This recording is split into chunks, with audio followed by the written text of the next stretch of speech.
Well, Sheila's not here to run the camera, so I hang a shirt here while I'm out there and focus the camera so there's somebody standing here.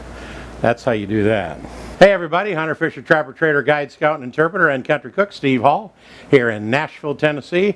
I normally say along with Pretty Miss Sheila, but her ma's in town. You know what that means. There's a sale going on somewhere. They got to attend. Anyway, they're out doing a little shopping, having some fun, so I'm kind of flying solo, running the camera. So here's how I do this. Today, I'm going to make something I've been waiting to make for a long time. Musubi, which is Spam sushi from Hawaii. Years ago, when all the soldiers were stationed over there, they brought Spam along with as rations, and the Japanese turned it into a sushi treat, and it's just really cool. You're going to love this. Come on over and I'll show you how we make it. Well, let's get started. The first thing I did was I cut this Spam into slices a little thicker than a pencil. I bought one of these luncheon meat slicers, but it doesn't cut it thick enough, because it's about half again thicker than this when you first put it in the frying pan. What you do is you put it in my little skillet over here. It's still hot. See if I can show it to you. I got my little skillet that I browned it in.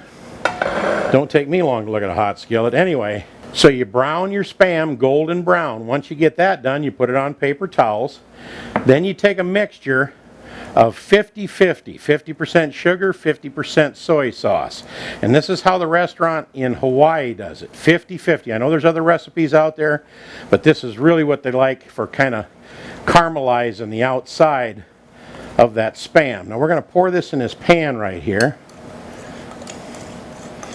And I'm going to move that. Again, like I said, I'm flying solo, so half of this stuff's going to be out of camera frame. See if I can move this over a little bit. Move my burner closer to the middle. Turn it on. And I'm going to move this over here. Sheila, I need your help to do this right, but I'm going to get it done. I hope that's center. She would tell me a little left or a little right. Now I'm going to lay the Spam that I browned up earlier in our mixture of soy sauce. And I'm going to simmer this for about 5 minutes on both sides in this pan. As soon as this heats back up, I was out running the camera, I didn't have the burner on. As soon as this heats back up, and we'll be right back with you to show you what that looks like in just a second. These have been simmering for a good 5 minutes, so I'm going to take them out of here, put them on my cutting board, then I'm going to work on the rice part of it. So I'll be right back with you. As soon as I set the camera back up, we'll do that part of it. First of all, you're going to need sushi rice. You can't use regular rice because it doesn't stick together like this medium grain sushi rice. You get it in any Asian market along with your rice vinegar that you'll need to make it, and a little bit of sugar, a little bit of salt. I'm going to put all the details, instead of trying to tell you how to cook this and make this, I'm going to put it in the description box below, and then you can look at it and cook it and take your time, get it right, then we'll go to this next process. Now they actually sell little presses like this just for this Musubi on the internet, and I bought one. Now of course you can always just mash out some rice and use the Spam can itself as a mold to cut it. But you know me, I got to have all these little fancy schmancy things. Just put in about a ½ inch in there or so. And again, you got to have sushi rice that'll stick together. You do want to get your fingers wet. I forgot to do that, because this stuff will stick to your fingers. You'll see that a lot of the sushi chefs do that. They're dipping their fingers in water all the time before they handle the rice. Now you take this little press and you just mash that down real good. Then you just hold down on it and pull the sides up, and voila. Is that slick or what? What I'm going to do though, I'm going to put this back on here and break it loose from the table first. Then I'm going to pop it up. That way it's not stuck to the table. And see, again, my hands are wet, so it's easy to handle. Don't that look nice? And here is our last one.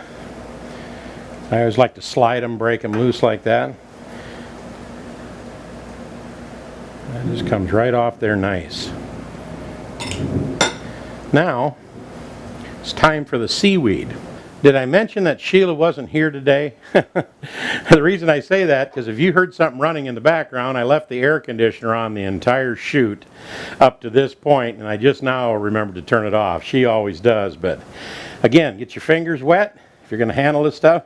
We got our seaweed underneath here. We're going to lay our little Spam that we sauteed after we fried it up golden brown on top of here. Then we're going to get our fingers wet again, because once we roll this seaweed up, we want to rub a little water on there so the other side sticks to it just like that. Again, roll that baby up, get your fingers wet, rub a little water on there. Am I doing good or what? Sheila will be proud when she gets home. Man, oh man, I couldn't be happier than how these are turning out. Well, look at you, Steve. You did great. Now, what they do in Hawaii, and I don't care what store, what gas station, what convenience store, anything you go into, they've got these all wrapped in cellophane. So they're just like a little treat that you can just pick up and eat. Oh, and of course you can probably hear we got a storm going outside. Now, if you don't want to go through all this hassle, you can do one other thing. Cook that sushi rice, lay some of those on top, maybe even cube them up for the kids so they can still get a taste without doing all this. But I got to try it. I just have to try a little bite here if I can get this up. Let me try this. Wow. Sheila's going to laugh when she sees this, because without her, I really struggle. But I wish she was here, because she'd tell you that you can check our little subscribe button up here, or you can check a recipe over here, or you can say, is this the best Spam sushi you ever ate? If it ain't, it ought to be. This is Steve Hall in Nashville, Tennessee, saying I wanted to do this recipe for a long time, and we finally got it done. Make yourself some Musubi Spam sushi. You'll love it. We'll see you next time. Sheila, come home. I need your help.